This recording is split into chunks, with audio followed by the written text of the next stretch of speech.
भारत के उत्तर में स्थित है उत्तराखंड। और ये उत्तराखंड बटा हुआ है दो मंडलों में, गढ़वाल मंडल और कुमाऊं मंडल। यानी एक क्षेत्र है गढ़वाल और दूसरा क्षेत्र है कुमाऊं। और यहाँ की भाषा, रहन सहन, खान पान एक दूसरे से थोड़ा सा डिफरेंट भी हैं। लेकिन क्या कभी आपने ये सोचा है कि गढ़वाल और कुमाऊं इन शब्दों की उत्पत्ति हुई कहाँ से? क्यों एक क्षेत्र को गढ़वाल और क्यों एक क्षेत्र को कुमाऊं कहा जाता है? और ये प्रश्न अगर कभी आपके दिमाग में आया हो तो आज हम इसका आंसर आपको बताएंगे कि क्यों कहा जाता है कुमाऊं को कुमाऊं और गढ़वाल को गढ़वाल, और क्या है इसके पीछे का इतिहास। नमस्कार साथियों, मैं चंदन सिंह नेगी एक बार फिर से स्वागत करता हूं आप सभी का हमारे YouTube channel Negi ji classes में। और आज के हमारे इस वीडियो में हम जानेंगे एक बहुत ही इंपॉर्टेंट टॉपिक को, जो है गढ़वाल और कुमाऊं के नामों की उत्पत्ति को लेकर के। ये जो उत्तराखंड का क्षेत्र है कुमाऊं और गढ़वाल, इन अलग अलग क्षेत्रों पे पहले से ही अलग अलग राजाओं का राज रहा है, और इसीलिए यहाँ की संस्कृति और यहाँ की भाषा और यहाँ का रहन सहन ये सब एक दूसरे से थोड़ा बहुत डिफरेंट भी हैं। जो कुमाऊं क्षेत्र के लोग हैं इन्हें कुमाऊनी कहा जाता है, और गढ़वाल क्षेत्र के लोगों को गढ़वाली कहा जाता है। जो ये कुमाऊं शब्द है इसकी उत्पत्ति हुई है जब भगवान विष्णु ने अपना कुर्मा अवतार लेकर के चंपावत में स्थित चंपावती नदी के तट पर कुर्म पर्वत पर 3 वर्ष खड़े होकर तपस्या की थी, और तभी से इस क्षेत्र का नाम कुर्मांचल पड़ा, जो कि आगे जाकर धीरे धीरे कुमाऊं के नाम से जाना जाने लगा। जो ये कुर्मावतार है ये भगवान विष्णु का कछुए का रूप में अवतार था, और भगवान विष्णु ने इस चंपावत में कुर्म पर्वत या कांदेव पर्वत पर खड़े होकर 3 वर्ष तक तपस्या की थी। और 3 वर्षों तक यहाँ पर तपस्या करने के कारण भगवान विष्णु के चरणों के निशान यहाँ पत्थरों पर आज भी अंकित हैं। और तभी से इस पर्वत का नाम हो गया कुर्मांचल, यानी कुर्म प्लस आंचल। कुर्म कुर्म यानी भगवान विष्णु का कछुआ रूप में अवतार। और ये कुर्मांचल शब्द ही धीरे धीरे बिगड़ते बिगड़ते हो गया कुमू, धीरे धीरे परिवर्तन होते होते हो गया कुमाऊं। सबसे पहले ये नाम चंपावत और उसके आसपास के इलाकों को ही कहा जाता था, लेकिन जब से यहाँ पे चंद वंश का साम्राज्य स्थापित हुआ तो उनका जितना भी क्षेत्र था वो सब कहलाने लगा कुर्मांचल। और उनका क्षेत्र फैला हुआ था उस समय अल्मोड़ा, नैनीताल और पिथौरागढ़ में। और इसी तरह से उत्पत्ति हुई कुमाऊं शब्द की। उस समय के मुगल शासक भी इस राज्य को कुमाऊं कहते थे। इसका उल्लेख आईने अकबरी में भी मिलता है, और आज भी ये क्षेत्र कुमाऊं नाम से प्रचलित है। वैसे ये पुराणों में कहा गया है कि भगवान विष्णु ने यहाँ पर कुर्म अवतार में खड़े होकर यहाँ पे तपस्या की थी, लेकिन शिलालेखों और ताम्रपत्रों से ये ज्ञात होता है कि इस स्थान का नाम कुर्मांचल या कुमाऊं काफी बाद में पड़ा, क्योंकि सम्राट समुद्रगुप्त के प्रयाग प्रशस्ति लेख में इस प्रांत को कार्तिकेयपुर कहा गया है। और तालेश्वर में उपलब्ध 5वीं और 6ठी शताब्दी के ताम्रपत्रों में भी कार्तिकेयपुर और ब्रह्मपुर इन दोनों नामों का ही उल्लेख मिलता है। और चीनी यात्री हेनसांग जब इस क्षेत्र में आया था तो उसने इस शब्द को ब्रह्मपुर नाम से संबोधित किया था, लेकिन बाद में धीरे धीरे इस क्षेत्र का नाम कुमाऊं हो गया। और अब जानते हैं गढ़वाल शब्द की उत्पत्ति कैसे हुई और कैसे इस इलाके का नाम गढ़वाल पड़ा। जो ये गढ़वाल है ये कभी 52 गढ़ों का एक देश कहा जाता था। दरअसल में तब यहाँ पर 52 राजाओं का शासन हुआ करता था, जो कि अलग अलग राज्य के राजा थे, और ये सभी स्वतंत्र राजा थे। और जो ये गढ़ होते हैं ये एक प्रकार के छोटे छोटे किले हुआ करते थे।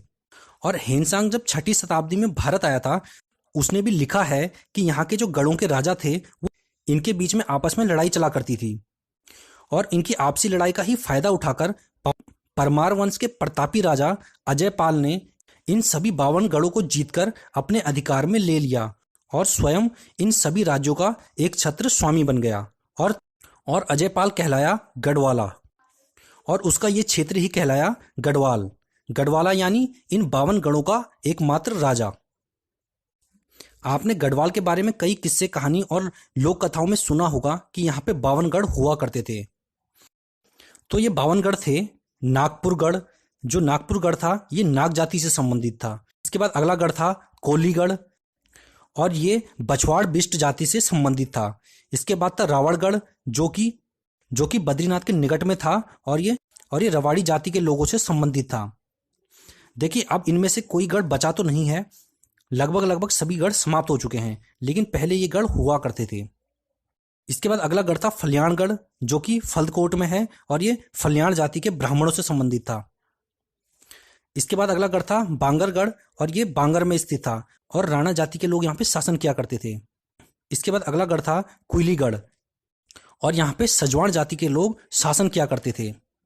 इसके बाद था भरपूरगढ़, ये था भरपूर स्थान पर, और यहाँ पे भी सजवाण जाति के लोग राज किया करते थे। इसके बाद था कुजणीगढ़, और यहाँ पे भी सजवाण जाति के लोग राज किया करते थे। इसके बाद था सिलगढ़, और ये स्थित था सिलगढ़ स्थान पर, जो सजवाण जाति के लोग राज किया करते थे। इसके बाद था मुंगरागढ़, यहाँ पे रावत जाति के लोग राज किया करते थे। इसके बाद था रैकागढ़, यहाँ पे रमोला जाति के लोग राज किया करते थे। इसके बाद था मैलियागढ़, यहाँ पे भी रमोला जाति के लोग राज किया करते थे। इसके बाद था उप्पूगढ़, यहाँ पे चौहान जाति के लोग राज किया करते थे। इसके बाद था नालागढ़, और ये नालागढ़ स्थित है देहरादून में। इसके बाद है सांकरीगढ़, यहाँ ये रवाई में स्थित है और यहाँ पे राणा जाति के लोग राज किया करते थे। इसके बाद है रामीगढ़, यहाँ पे राणा जाति के लोग राज किया करते थे। इसके बाद है बिराल्टागढ़, यहाँ पे रावत जाति के लोग राज किया करते थे। इसके बाद चांदपुरगढ़, ये चांदपुर में स्थित है। ये सबसे मजबूत गढ़ था और यहाँ पर सूर्यवंशी राजा भानु प्रताप राज किया करते थे। इसके बाद है चौड़ागढ़, ये भी चांदपुर के पास में स्थित है और यहाँ पे चौंदाल जाति के लोग राज किया करते थे। इसके बाद है तोपगढ़, यहाँ पे तोपाल जाति के लोग राज किया करते थे। इसके बाद है रानीगढ़, यहाँ पे तोपाल जाति के लोग राज किया करते थे। इसके बाद है श्री गुरुगढ़, यहाँ पे परिहार जाति के लोग राज किया करते थे। इसके बाद बंधाड़गढ़, यहाँ पे बंधाड़ जाति के लोग राज किया करते थे। लोहबागगढ़, यहाँ पे नेगी जाति के लोग राज किया करते थे।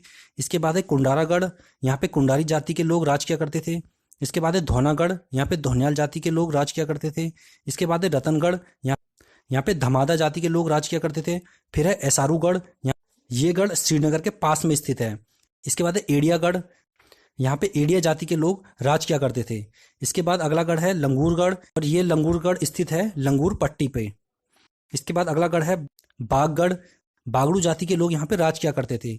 इसके बाद है बटकोटगढ़, यहाँ पर बड़वाल जाति के लोग राज किया करते थे। इसके बाद है गढ़तागढ़, और यहाँ पे भोटिया जाति के लोग राज किया करते थे। इसके बाद है बनगढ़, और ये बनगढ़ स्थित है बनगढ़ स्थान पर। इसके बाद है भरदारगढ़, और ये स्थित है भरदार में। इसके बाद है चौंदकोटगढ़, और यहाँ पर चौंदकोट जाति के लोग राज किया करते थे। इसके बाद है नयालगढ़, यहाँ पे नयाल जाति के लोग राज किया करते थे।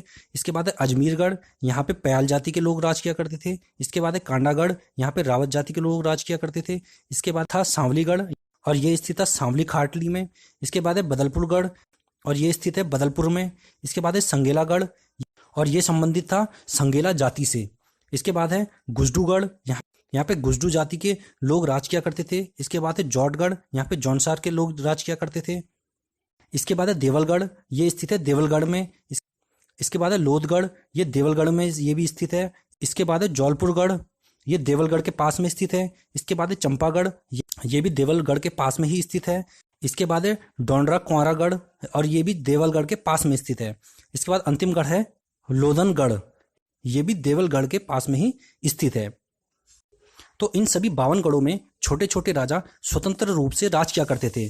फिर जब बाद में अजयपाल ने इन सभी राज्यों को जीत लिया, तो इन सभी को मिलाकर कहा जाने लगा गढ़वाल, और इन सबको एक सूत्र में बांटने का जो श्रेय जाता है वो जाता है पवार वंश के प्रतापी राजा अजयपाल को, और तभी से ये क्षेत्र कहा जाने लगा गढ़वाल। तो ये था कुमाऊं और गढ़वाल शब्द की उत्पत्ति का इतिहास, कैसे इन शब्दों की उत्पत्ति हुई और क्यों इन क्षेत्रों को गढ़वाल और कुमाऊं कहा जाता है। तो आपको हमारे द्वारा दी गई जानकारी कैसी लगी, आप हमें नीचे कमेंट बॉक्स में जरूर बताएं। और आज का हमारा ये वीडियो आपको पसंद आया हो तो उसको लाइक करना ना भूलें, तथा इसे अधिक से अधिक शेयर भी करें